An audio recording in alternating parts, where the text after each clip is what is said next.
नमस्कार, न्यूज 18 के digital platform पर आपका बहुत स्वागत है। मैं हूं आपके साथ अंशिका पाठक। मध्य पूर्व क्षेत्र में ईरान और इजराइल के बीच जंग लगातार भड़कती जा रही है। दोनों ओर से ताबड़तोड़ हमले भी जारी हैं।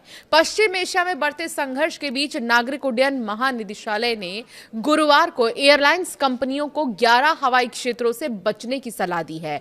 मध्य पूर्व और फारस की खाड़ी क्षेत्रों में मौजूद जोखिमों का हवाला देते हुए डीजीसीए का कहना है कि यह एडवाइजरी 28 मार्च तक के लिए मान्य रहेगी। एडवाइजरी के अनुसार ईरान के ऊपर हाल ही में हुए अमेरिकी और इजरायली के साझा सैन्य हमलों ने नागरिक उड्डयन के लिए एक हाई रिस्क जैसा माहौल बना दिया है और तेहरान के जवाबी पलटवार की वजह से क्षेत्रीय हवाई क्षेत्र के खासा प्रभावित होने की आशंका बनी है।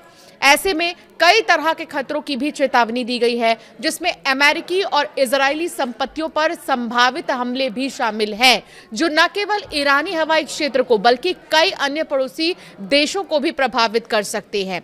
डीजीसीए ने खाड़ी में चल रहे सैन्य अभियानों से बढ़ते जोखिमों पर ध्यान दिलाया और परिचालन संबंधी कई त्रुटियों की संभावना को भी रेखांकित किया है। एडवाइजरी में कहा गया है कि हाई रिस्क वाले क्षेत्र में कई फ्लाइट इंफॉर्मेशन रीजंस के तहत सभी ऊंचाइयां और फ्लाइट स्तर शामिल हैं।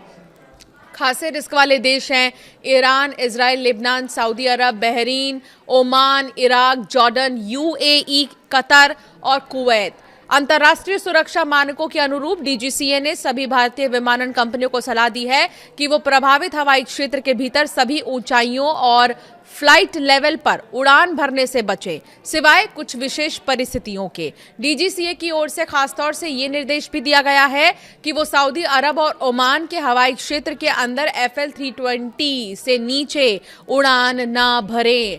आगे ये भी कहा गया है कि जिन जगहों पर परिचालन की अनुमति दी गई है वहां एयरलाइन कंपनी को मजबूत निगरानी प्रणालियां लागू करनी चाहिए। आकस्मिक योजना की आवश्यकता, साथ ही डीजीसीए ने अपनी एडवाइजरी में प्रभावित क्षेत्र के हवाई अड्डों के लिए उड़ान के अलावा आकस्मिक योजना की जरूरत पर भी जोर दिया है, खासतौर पर उन जगहों पर जहां अंतर्राष्ट्रीय कंपनियां अभी भी उड़ान भर रही हैं। प्रभावित देशों और वहां के अधिकारियों द्वारा जारी किए गए सभी अपडेटेड एरोनॉटिकल इंफॉर्मेशन पब्लिकेशंस और नोटम्स की बारीकी से निगरानी करनी होगी। 11 प्रभावित हवाई क्षेत्रों के साथ साथ एडवाइजरी में यह भी कहा गया है, बताया गया है कि सीरिया और यमन के हवाई क्षेत्र के संबंध में जारी पिछली एडवाइजरी भी पूरी तरह से प्रभावी रहेंगी। यह एडवाइजरी अगले हफ्ते 28 मार्च तक मान्य रहेंगी, फिर इसे लागू करना या खत्म करने को लेकर समीक्षा की जाएगी।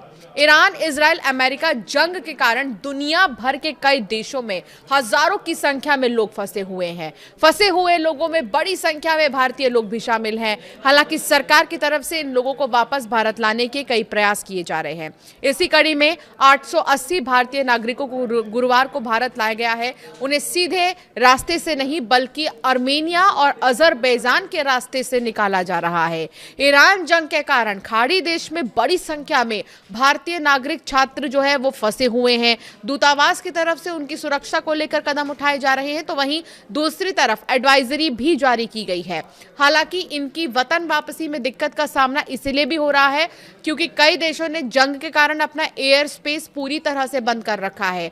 भारतीय विदेश मंत्रालय की तरफ से बताया गया है कि जंग के कारण जिन देशों में भारतीय फंसे हुए हैं उन्हें वहां से बाहर निकालने का प्रयास किया जा रहा है। इसी कड़ी में गुरुवार को 880 भारतीय वापस लौटे हैं। इसमें से 772 लोग आर्मेनिया के रास्ते आए हैं, तो वहीं 110 लोग अजरबैजान के रास्ते वापस आए हैं। सरकार की तरफ से बताया गया कि 284 तीर्थयात्रियों में से लगभग सभी वापस आ चुके हैं। विदेश मंत्रालय ने बताया कि जंग प्रभावित देशों में फंसे हुए लोगों की मदद के लिए 24x7 हेल्पलाइन और कंट्रोल रूम बनाया गया। दूतावास की तरफ से लगातार लोगों की मदद की जा रही है। इसके साथ ही उन्हें वहां निकालने के प्रयास भी किए जा रहे हैं। सरकार ने लोगों को सीमा पार करने से पहले दूतावास से संपर्क करने को कहा है। विदेश मंत्रालय की तरफ से यह बताया गया है कि अभी भी ईरान में करीब 9000 भारतीय नागरिक मौजूद हैं।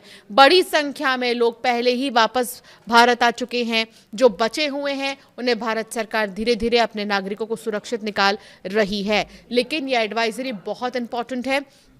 जो डीजीसीए की तरफ से जारी की गई है। बहुत से ऐसे देश हैं जिन्होंने एहतियात के तौर पर सुरक्षा के लिहाज से अपने एयर स्पेस बंद कर दिए हैं, इसीलिए आवाजाही में बहुत समस्या हो रही है।